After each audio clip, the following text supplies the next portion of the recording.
Hello and welcome to your weekly Excel tutorial with Dave. Today we're going to talk about message boxes in Visual Basic using macros. So what we have here are 4 examples of message boxes and how to utilize them. So we have this simple example here which has message box, which is the command that you'll have to use to initiate the message box, as well as the text afterward. So this one is a simple example, just hello world, and you don't have to do anything more fancy than that if not necessary.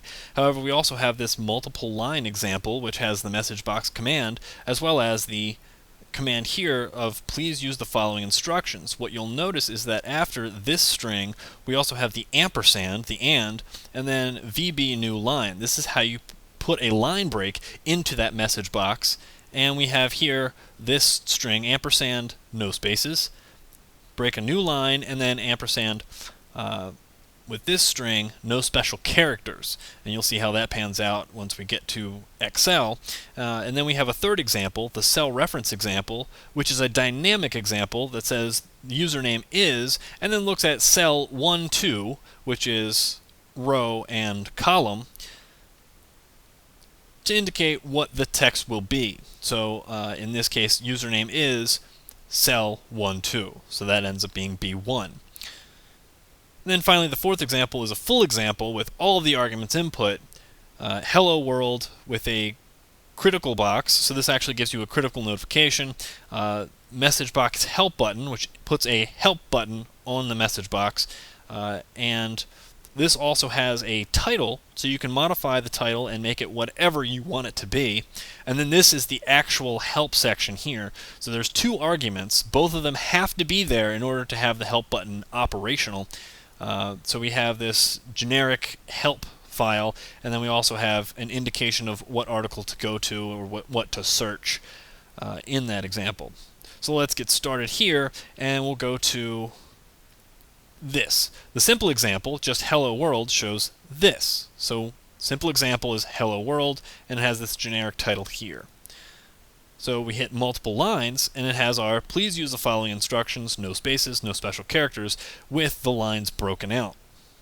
So remember, you have an ampersand, then the new line break, and then an ampersand and the new string. So that's how we put that in. The cell reference shows username is Dave Z. That's what I have in B1. However, if I change B1 to test, perhaps, cell reference, username is now test. So if this ever changes, the message box will also change. So we'll change it back to Dave Z. Cell reference, username is Dave Z. Now the full example has all of the optional arguments filled out. So full example is hello world. So I can change the title. It has this extra critical indication here, and it also has this help button, which will open up the Excel help to whatever article you've indicated. So what we also have, let's go back into Visual Basic.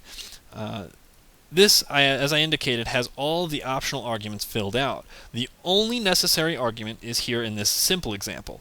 Anything else is to your preferences. So you can actually put in any string here, and that's it. That's all you need. Everything else is optional, but you can actually build what buttons you want to put in. Yes button, no button, cancel, things like that. And you can also indicate what you want the title of the message box to be. If you have something logical that you think fits better than simply the generic Microsoft Excel, you can add it here. And these 2 arguments, only if you have the help button. So if you have the help button in, you want these 2 arguments, and both of them go together. You can't have one without the other. It won't do anything for your message box. So if you like this video, if you found this video helpful, please subscribe. If you have any questions, leave them in the comments or send me a message, and I'll get back to you. Thank you.